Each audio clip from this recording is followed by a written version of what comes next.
네, 오늘은 진영 안과 진영 밖이라는 제목으로 레위기 14장의 말씀을 전하도록 하겠습니다. 이 진영이라는 것은 사전적인 의미는요, 군대가 진을 치고 있는 그 주둔지를 말하는 것입니다. 그러면 이제 성경에서 말하는 이 진영이라는 것은 출애굽한 이스라엘 백성들이 성막을 중심으로 살아가는 그 주거지를 말하는 것입니다. 그러면은 이제 이 진영 안이 무엇이고 진영 밖이 무엇인지를 이 나병과 관련돼서 그 영적인 의미를 지금 말씀드리겠습니다. 지금도 이제 코로나로 인해서 이 전염병의 심각성을 우리가 다 깨닫고 있습니다. 그렇지만 이제 그 당시에 출애굽한 이스라엘 백성들이 수백만 명이 모여서 이제 집단으로 생활을 하고 이제 광야 생활을 하는데 거기서 이제 나병이라는 그 전염병이 발생되면 아주 굉장히 큰 문제가 되죠. 그래서 하나님이 레위기 13장과 14장에서 이제 나병에 대해서 이제 말씀을 하고 계십니다. 그래서 이 나병이라는 것은 바로 무엇이냐면은 요즘 말하는 그 이제 옛날에 문둥병이라고 했던 그 한센병을 말하는 것은 아니고요. 이것은 그 전염성에 있는 악성 피부병을 이제 말씀하시는 것입니다. 그래서 이 나병에 대해서 말씀하시는 이유가 있어요. 이게 나병이 그냥 그 전염병만을 말하는 것이 아니라 이 나병이 죄의 성질하고 굉장히 유사합니다. 그래서 하나님은 이 나병에 대해서 말씀하시면서 이 죄가 어떤 것인지를 말씀하시고 죄에서 정결하게 되려면 어떻게 해야 하는지를 말씀하시는 것이 되겠습니다. 그래서 13장에 보시면은요, 이 나병의 그 특징과 증상이 나오는데요. 우리가 지난번에 이제 다 공부를 했어요. 근데 죄와 나병이 굉장히 이제 유사합니다. 그래서 죄는 바로 영적인 나병이에요. 왜냐하면 이 나병은 피부를 썩게 하잖아요. 근데 죄가 사람의 영혼을 썩게 하고 그 사람의 인생 자체를 다 썩게 하는 그런 성질이 있어요. 그리고 이제 나병에 걸리면은요, 이제 감각이 이제 굉장히 마비가 돼서 사라지게 됩니다. 그런 것처럼 죄를 지어도 이게 양심이 점점 마비가 일어나요. 양심에 마비가 일어나서 죄라는 것을 깨닫지 못해서 죄에 깊이 이제 빠지게 되는 것이죠. 그리고 또 이 죄는 또 나병처럼 전염성이 있습니다. 나병은 작은 병균이 시작해서 그 전체적으로 다 파워져서 공동체를 파괴해버립니다. 그렇듯이 죄도요, 우리 안에서 작은 생각, 어떤 작은 것으로 시작을 해서 우리의 생각 전체를 지배하고 우리의 인생을 다 지배하고 우리를 지배한다면 우리 주변의 사람들까지 그 죄로 다 물들게 하는 그런 전염성이 있는 것입니다. 그래서 이 죄가 바로 영적인 나병인 것입니다. 그래서 이 나병으로 이제 진단을 어떤 사람이 받았어요. 그러면 그 13장 46절에 이렇게 말씀하세요. 그 나병 환자는 부정하니까 혼자 살 때 진영 밖에서 살지니라. 왜냐하면 그 사람이 있으면 그 진영 안에 있는 이스라엘 백성들이 다 나병에 걸리니까 진영 바깥으로 하나님이 이제 쫓아내시는 거예요. 그래서 거기서 이제 혼자 살아라. 그러면 이게 어떻게 되냐면 영적인 의미가 있는 거예요. 우리가 죄에 이제 깊이 빠졌어요. 그럼 그 죄는 나로부터 주변 사람으로 퍼져나가는 거예요. 그러면 하나님이 이 다른 사람들 보호해야 되잖아요. 그 죄에서 보호하기 위해서 그 사람을 추방하는 거예요. 영적인 진영 바깥으로 추방하는 거예요. 그럼 영적인 진영 아니라는 건 뭐냐면은 거기는 성막이 위해서 하나님을 예배하고 하나님이 주시는 은혜로 살아가는 삶이에요. 그래서 이 진영 안이라는 것은 영적으로 진영 안이라는 건 하나님의 은혜 가운데 살아가는 인생이 바로 진영 안이 되겠습니다. 그래서 하나님은 당신의 백성들을요, 두 가지 복을 주시는데 하나는 원수로부터 지켜주세요. 원수로부터 보호해주시고 또 한 가지는 필요할 양식을 매번 공급해주세요. 하나님이 일용할 양식 공급해주세요. 이 두 가지 복을 계속 주시면서 이 진영 안에 속해 있으면 그 복을 받으며 살아요. 근데 우리가 죄가 깊어지면 하나님이 우리를 이제 진영 바깥으로 쫓아내세요. 그럼 그 다음부터는 하나님의 은혜로 살아갈 수 없어요. 내 힘으로만 살아가야 되는 거예요. 내 힘만으로 살아가야 되니까 그때부터는 이제 힘이 아주 중요해지고 권력만을 추구하면서 이제 살아가게 되는 것입니다. 그리고 이 진영 안에서 살면 그 하나님을 경외하는 사람들하고 같이 그 안에서 교제하면서 사랑과 기쁨을 누리게 되어 있습니다. 인간관계를 통해서 많은 기쁨과 위로를 얻습니다. 그런데 이 진영 바깥으로 쫓겨나가면은 그게 안 되는 거예요. 정상적인 사람들하고 못 만나요. 그 영적인 나병 환자들, 죄로 인해서 왜곡되고 부패한 그 사람들하고만 만나서 교제하게 되어 있어요. 그러니까 그 인간관계가 굉장히 거기서 서로 또 상처 주고 거기서. 왜냐하면 이 성 밖은 부정한 곳이, 진영 밖은 부정한 곳이라는 거는 부정한 영, 악한 영들이 다스리는 그 공간이에요. 영적인 세계예요. 그렇기 때문에 그 악한 영의 지배를 받는 사람들이 하고 교제하니까 거기서 상처받고 서로 공격하게 되고 인생이 전쟁터가 같이 되고 아주 고통스러운 인생이 되는 거예요. 인간관계를 통해서 복을 받는 게 아니라 싸워야 돼요. 싸워야 되고 전쟁을 해야 되고. 그래서 아주 이 진영 바깥으로 쫓겨난 것이 바로 저주받은 인생이에요. 하나님으로부터 은혜도 못 받고 사람하고 관계에서도 복을 받을 수 없어요. 그러니까 그게 바로 이제 그 죄로 인해서 인간이 그런 인생이 되는데 그 구원이란 건 뭐냐면 이 영적인 진영 밖으로 쫓겨난 인간들이 다시 영적인 진영 안으로 들어오는 거예요. 들어와서 하나님이 공급해 주시는 그 은혜로 살아가고 그 다음에 서로 사람들끼리 하나님을 경외하는 사람들끼리 서로 사랑하고 교제하면서 그 기쁨을 누리며 살아가는 게 바로 구원인 것입니다. 그래서 이 구원을 어떻게 우리가 받냐면 14장에서 이제 나와 있습니다. 14장에 한번 보세요. 레위기 14장 2절입니다. 나병 환자가 정결하게 되는 날의 규례는 이러하니 그 사람은 제사장에게로 데려갈 것이요 제사장은 진영으로 나가서 진찰할지니 그 환자에게서 일단 나병 한 부가 나았으면 이라고 되어 있습니다. 제사장이 이제 진영 바깥으로 나가서 그 사람이 나았는지를 이제 진찰을 합니다. 근데 구약에서는 나병이 나았는지를 진단하지만 이 신약에서는 이 제사장 예수님이시죠. 예수님이 죄인을 고쳐주시는 거예요. 예수님이 진영 밖에서 저주받으면서 살아가는 죄인에게 찾아오셔서 그를 교회로 데리고 가시는 거예요. 그거를 말씀하시는 것입니다. 그렇게 해가지고 예수님을 통해서만 인간이 진영 안으로 들어올 수 있는 거예요. 왜냐하면 이 진영 밖에서는 굉장히 마귀 역사가 너무 강해서 인간 스스로는 하나님이 계신 그 진영 안으로 들어올 수가 없는 거예요. 예수님이 찾아오시는 거예요. 그 죄에 빠져서 고통 가운데 살아가는 죄인들에게 찾아오셔가지고 그 사람을 이제 교회로 데려오시는데 그럼 교회가 진영 아니냐면은 그게 꼭 같은 건 아니에요. 진영 안으로 들어가려면 영적인 진영 안으로 들어가면 교회로 들어와야 돼요. 들어와야 되지만 교회에 들어온다고 바로 영적인 진영 안으로 들어오는 건 아니에요. 이 안에서 충분히 훈련받고 죄를 버리고 그렇게 하면서 그 영적인 진영 안으로 들어와서 하나님께 은혜 받고 사람들과 사랑받는 그런 인생을 살아가게 되는 것입니다. 그래서 이 영적인 진영 안은 교회 안에 있지만은 교회와 꼭 같은 곳은 아닌 거예요. 교회를 다녔어도 거기서도 또 우리가 죄 지으면 또 영적인 진영 밖으로 쫓겨날 수 있다는 거, 그걸 우리는 이제 알아야 되겠습니다. 그래서 예수님이 그 영적인 진영 밖으로서 고통당하는 죄인을 구원하시기 위해서 죄인을 부르려 이 세상에 오신 거예요. 자, 그러면 이제 제사장이 이제 나갔어요. 그 나병 환자를 진단하러 나갔는데 새 2마리를 준비해요. 정결한 새 2마리를 준비해서 그 새를 하나를 죽여가지고 그 새의 피를 이 정결한 또 다른 그 새한테 뿌려요. 그리고 그 새를 이제 날려 보냅니다. 그것이 바로 이제 4절부터 7절까지의 그 내용이 되겠습니다. 그러면은 이 지금 죽임당한 바로 새는 예수님인 것입니다. 예수님이 십자가에서 죽으신 거예요. 그런데 그리고 또 그 피를 뿌림을 받은 자는 살아났잖아요. 그거는 예수님을 통해서 인간이 이 피 뿌림을 받은 자가 자유케 되는 것을 말하는 것이죠. 특별히 악한 영의 권세로 자유케 되는 것입니다. 그렇기 때문에 이 인간이 죄에 빠지면 악한 영들이 딱 붙잡고 있어도 결박하기 때문에 하나님께로 갈 수 없어요. 근데 예수님이 찾아오셔서 우리의 마음에 피를 뿌려주시잖아요. 그럼 우리가 악한 영에서 자유케 되는 거예요. 그래서 우리가 교회로 오는 거예요. 여러분, 이 교회로 올 수 있다는 게 아무나 올 수 있는 게 아니에요. 예수님이 피를 뿌려주셨기 때문에 우리를 둘러싸고 있는 악한 영들이 거기서 그냥 다 떨어져 나가면서 그 사이에 우리가 들어오게 된 거예요. 그래서 핏뿌림을 받을 때 우리가 이제 자유케 되면서 우리가 이제 교회로 일단 교회로 들어오는 거예요. 교회로 들어와야지 영적인 진영 안으로 들어가게 돼요. 교회로 일단 왔어요. 근데 이제 8절입니다. 피를 뿌렸어요. 또 다른 새한테 피를 뿌려서 날려보낸 다음 8절. 그 정결함을 받을 자는 그의 옷을 빨고 모든 털을 밀고, 물로 몸을 씻을 것이라고 돼 있어요. 그래가지고, 이제, 아직은 진영 안으로 못 들어왔어요. 이제 피를 이제 뿌린 다음에, 그 다음에,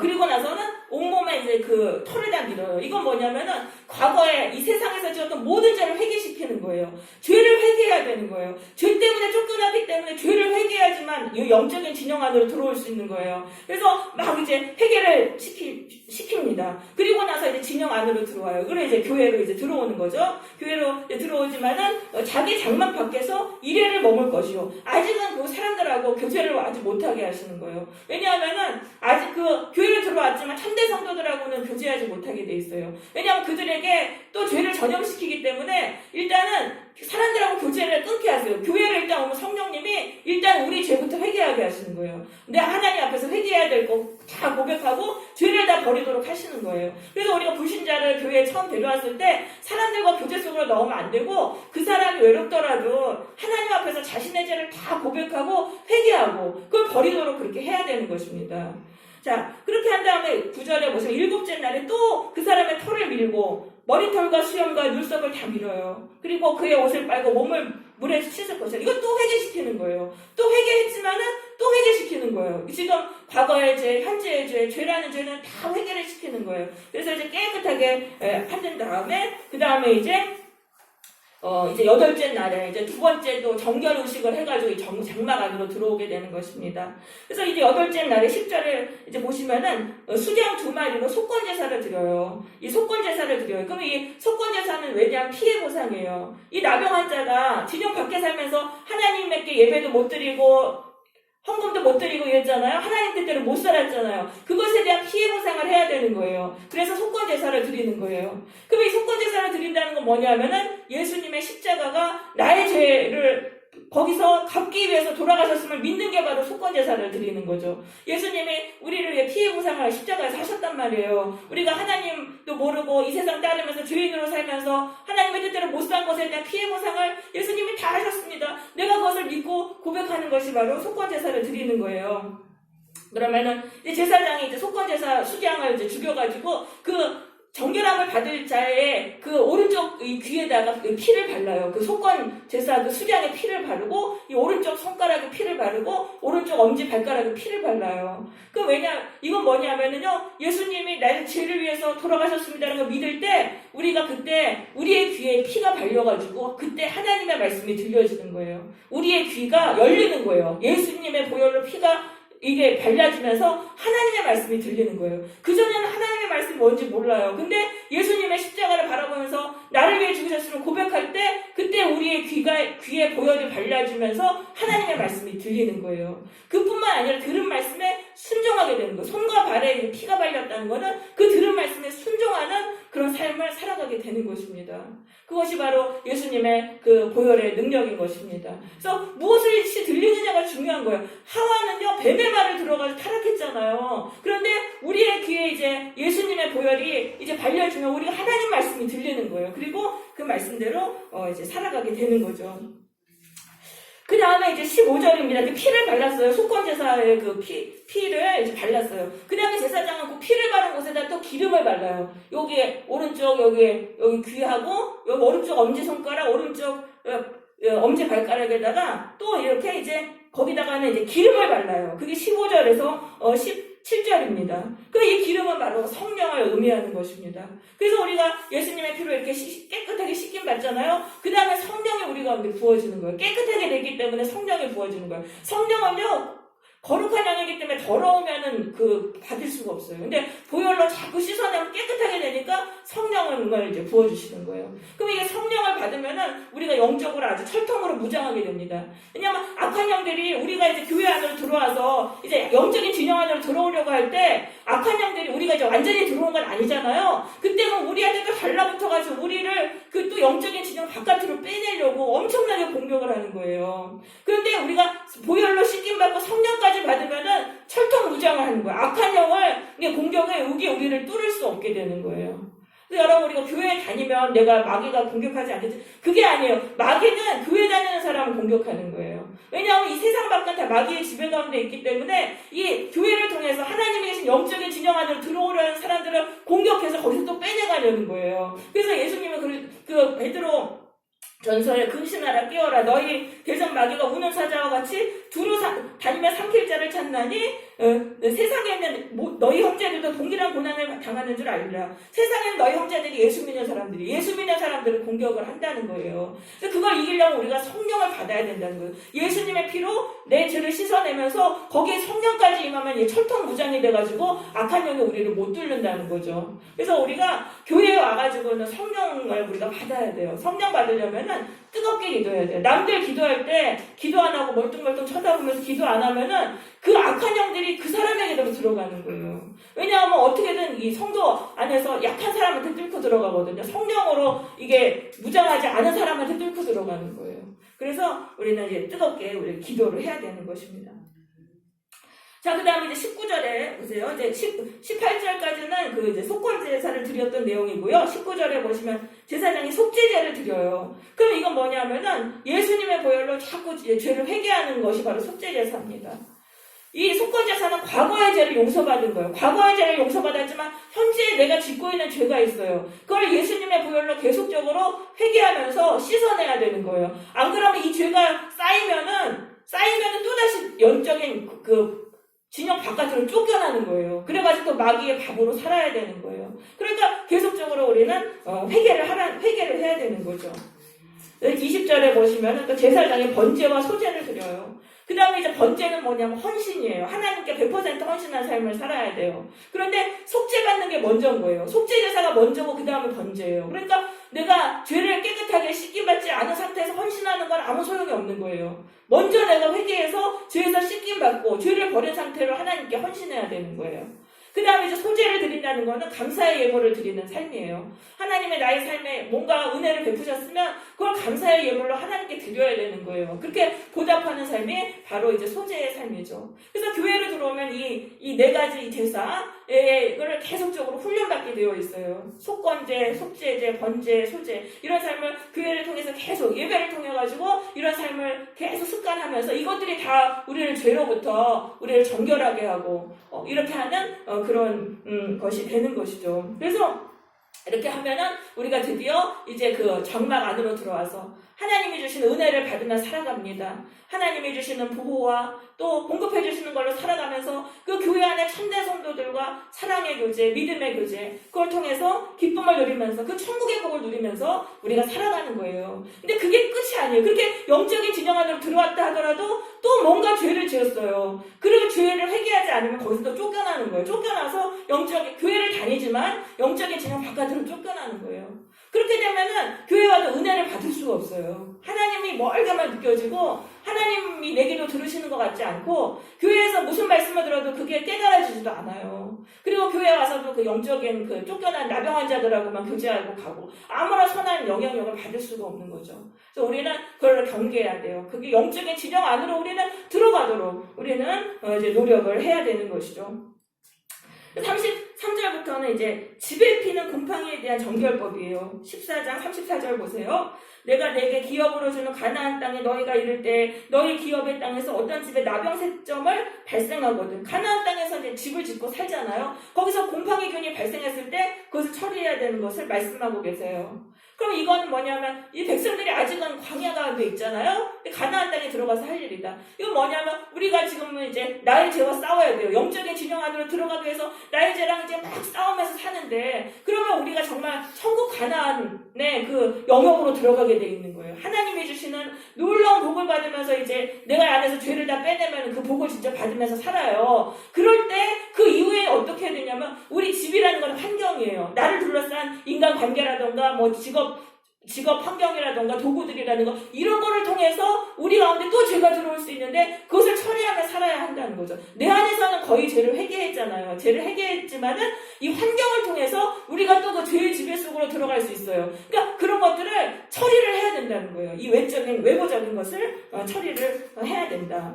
그래서 이제 집에 그 곰팡이가 이제 폈어요. 삭점이 보이면은 일단 제사장을 불러가지고 거기를 보게 해요. 그래가지고 제사장이 2주를 관찰한 다음에 그게 퍼지면은 그 안에 있는 벽돌을 빼내고 거기 다 긁어버리게 한 다음에 또 다른 그 돌을 거기다 채워넣게 이제 하라고 이제 말씀하십니다.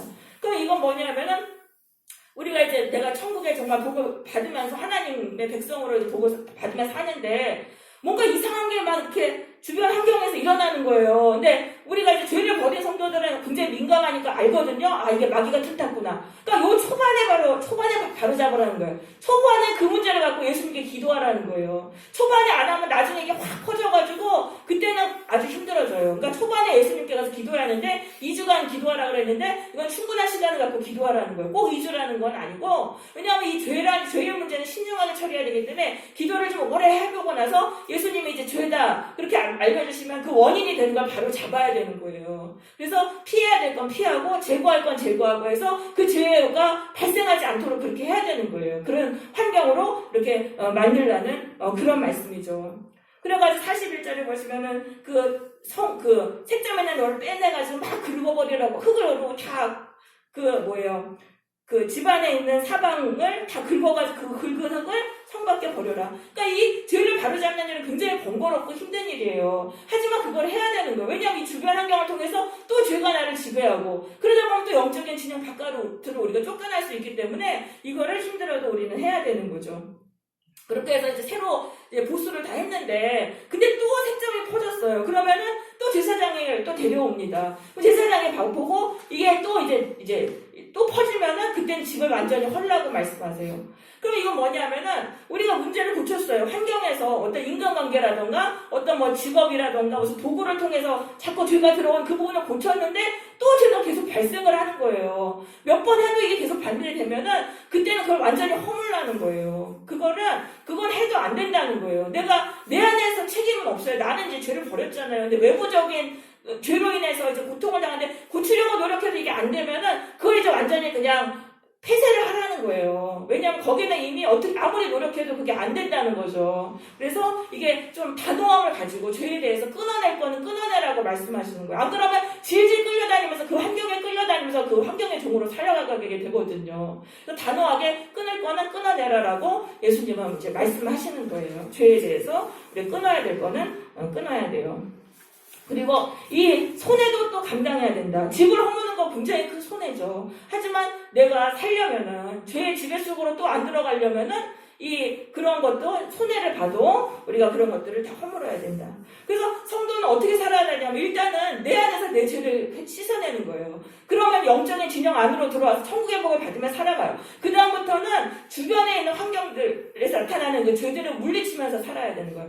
가는 곳마다 죄를 박멸시키면서 살아야 된다는 거죠. 그래서 성도가 이 땅에서 살아가는 이유는 이 죄를 통해서 항상 마귀의 역사가 일어나니까 이 죄를 경계하고 죄를 박멸시키기 위해서 살아가는 것이다. 내가 돈을 많이 벌고 성공하고 나를 높이고 그런 것을 위해 살아가는 게 아니에요. 성도는 가는 곳마다 하나님이 주신 사명이 있어요. 이거 뭔가 이상한데 여기서 마귀가 탄탄해? 그럼 막 기도해가지고 예수님께 기도해서 마귀를 물리치고 쫓아내고 죄를 박멸시키는 일을 해야 되는 거죠. 그것을 위해서 하나님이 나를 이제 어떤 곳으로 이렇게 보내시는 것이죠. 근데 그렇게 이제 쫓아버릴 수 있으려면 먼저 내 안에서 죄를 박멸시키는 사람만이 그걸 할 수 있는 거예요. 내 안에서 내가 죄를 버리고 마귀를 쫓아내고 그런 사람은 마귀를 이기는 권세가 있어요. 죄를 물리칠 수 있는 권세가 있어요. 그러니까 그 사람은 어디를 가든지 그곳에서 역사하는 그 마귀와 악한 영들, 죄를 다 물리칠 수 있고 박멸시킬 수 있는 거예요. 근데 내 안에서 그게 안 되면 어디 가가지고 거기에 있는 죄에 또 다 영향을 받는 거죠. 그러니까 우리가 충분히 훈련받아야 돼요. 섣불리 무슨 일을 시작하지 말고 내가 예수님 안에서 충분히 훈련받으면서 내 안에 있는 죄를 다 버리고 그렇게 하고 나서 이제 하나님이 보내시는 곳에 가서 하나님의 일을 해야 되는 거죠. 그래서 이 부분은 바로 천국 공동체인 교회에 대해서도 또 적용된다고 할 수 있습니다. 교회는 하나님의 집이고 성도들 각자가 하나님의 집을 구성하고 있는 벽돌들이에요. 교회 안에 문제가 일어나는 거는 사람 때문에 그 사람이 뭔가 죄를 품어가지고 문제가 일어나는 거예요. 그럼 그렇게 할 때 처음 문제가 발생할 때 그때 목회자는 깨워가지고 기도해야 되는 거예요. 목회자가 깨워서 교회의 문제를 갖고 기도해야 돼요. 그래서 충분히 기도하면은 예수님이 알려주세요. 그 원인이 문제를 일으키는 그 죄를 발생시키는 그게 성도죠. 어떤 사람을 통해 가지고 그 죄가 나오는 거예요. 그러면은 예수님이 이제 그 사람에게 가가지고 이제 회개하라고 이제 말씀하시는 너 회개해라 이제 버려라. 그런데 그렇게 2주간의 시간을 주세요. 그게 2주일 수도 있고 아닐 수도 있는데 회개의 기간을 주세요. 그때 그 사람이 회개해야 돼요. 그 성도가 회개해야 되는데 회개하지 않잖아요. 그러면 예수님이 이제 쫓아버리시는 거예요. 그 사람을 영적인 그 진영 바깥으로 쫓아버리세요. 그 사람뿐만 아니라 그 사람으로 인해서 죄가 같이 퍼진 사람들 있잖아요. 그 사람들을 천국의 복 바깥으로 밀어내버리시는 거예요. 그러니까 이러면 또 쫓겨나는 거죠. 그리고 나서는 또 다른 사람들로 거기를 채우십니다. 그래서 우리가 이렇게 영적인 세계가 돌아가고 있구나 하는 걸 우리는 알아야 되고요. 교회에 이렇게 사람을 보내주시는 것도 하나님이시고 교회에서 나가게 하시는 분도 하나님이신 거예요. 그거를 알고 우리가 진짜 가는 사람 잡지 말고 오는 사람 막지 말고 하나님이 이끌어주시는 대로 그렇게 우리가 이제 하면 되는 것이죠. 그래서 교회에서 뭐 누가 나갔어요. 시험 들어서 나갔으면 하나님은 꼭 다른 사람을 또 보내주셔서 그 자리를 채우게 하시는 거예요. 가룟 유다가 나가니까 마띠아를 통해 가지고 또 채워주셨잖아요. 네, 그래서 우리가 그래서 이게 교회가 하나님의 집이고 내가 바로 이 교회를 구성하는 벽돌이구나 이걸 알아야 돼요.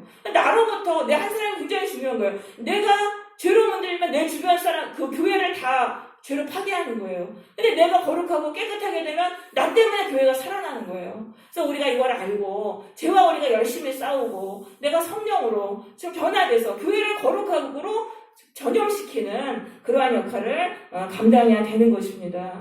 그래서 남을 욕할 게 아니라 내 안에 있는 내 죄를 자꾸 회개하면서 나 같은 죄인을 교회로 불러주시고 하나님의 축복으로 받도록 이렇게 이끌어주신 이게 얼마나 큰 복입니까? 그래서 이제는 교만을 다 버리고 내가 겸손하게 내가 죄인임을 인정하면서 예수님께 나를 고쳐달라고 우리가 기도해야 되겠습니다. 그래서 이 예수님이 주시는 그 예수님을 통해서 우리가 이 영적인 진영 안으로 들어와서 하나님이 주시는 놀라운 복을 받고 사람들하고의 관계도 사랑의 관계, 기쁨의 관계, 참으로 그러한 복을 누리는 성도들이 되시기를 바랍니다. 아멘.